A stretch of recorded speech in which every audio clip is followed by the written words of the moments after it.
Hey, high school. I forgot to talk to you about this, so I wanted to just make a video and I would send it to you.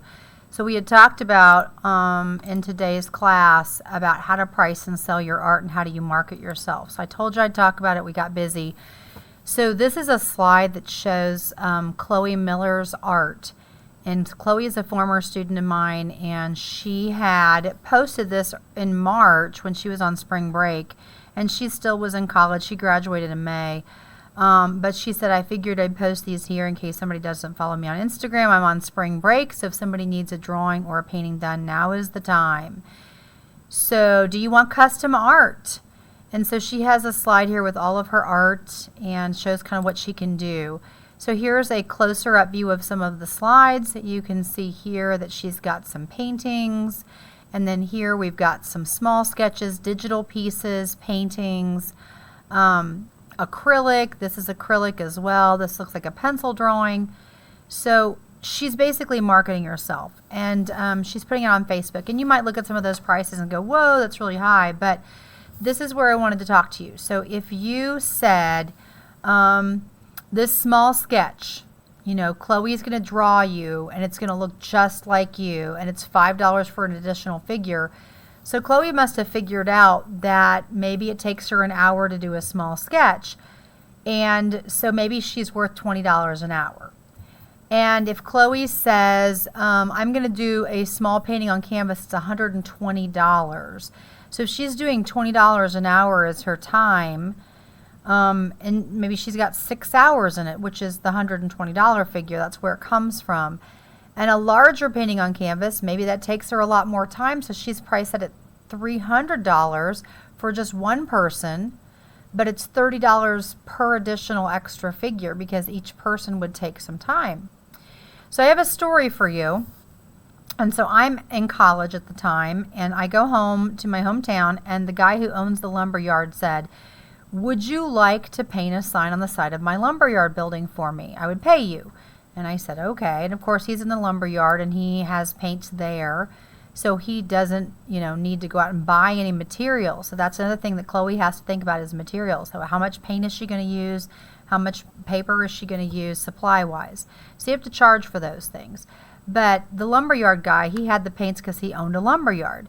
And so I spent all Saturday one day painting, and it was 100 degrees. I spent 4 hours there doing cut lumber in a big circle, and it looked really good, and it was really hot, no shade.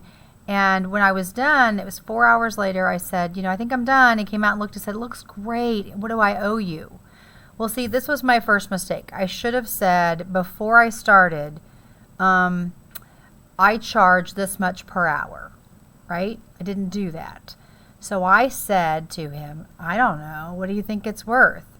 And he said, okay, well, here's $5. So even back when I was in college, $5 wasn't a lot.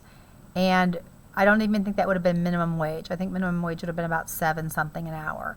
So I got paid for 4 hours worth of work, not even minimum wage for 1 hour. And so this is the way you have to think about things. You have to think about, do I have some skills as an artist that somebody else doesn't have? Because I believe minimum wage right now is like, what, $3.70 or $13.70. And so if you're an artist, do you have skills that you wouldn't have for people who flipping burgers? So if you're flipping burgers, like you say, draw me, you're like, I can't draw you. That's not my skill set. So as an artist, you probably have a different kind of skill set that not everybody else has. So is your time worth minimum wage? Is it worth more than minimum wage? Is it worth $15 an hour? Is it worth $20 an hour? So you have to figure out, first of all, what am I worth per hour? Secondly, how much time does it take you to do that? So it took me 4 hours to paint that sign at Cott Lumber. So I probably should have charged at least $10 an hour. I should have gotten paid $40 to do that. I didn't have any materials fee because it came from the lumber yard. But let's say that I worked on something for 4 hours, but I used my paint and my paper, and I spent an hour doing rough drafts. So I was really in it for 5 hours worth of time. So if my time is worth $10 an hour, then it should be $50. And so you have to price yourself competitively. If you are very slow, if you are spending long time drawing and long time producing the work, and you're like, I have 20 hours into it. Nobody's going to pay you, $1,500 to do that thing if you're an unknown artist. So you have to price it reasonably, but you also might have to get a little faster, which is where, like, if you do gesture drawings and you get better at drawing and you get better at your compositions and your thumbnail sketches, those things all help you work a little faster.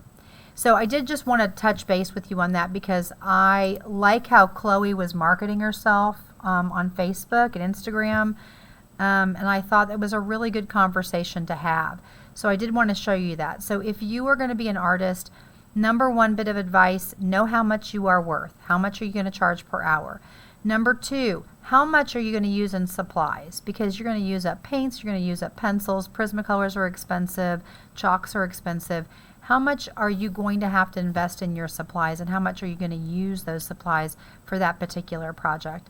And number three, talk to somebody up front. Have your pricing ready to go up front, because you don't want to be haggling after the fact, after you've spent 4 hours in the hot sun and you just got paid $5. Okay? So use that advice, please. I will talk to you later. Bye.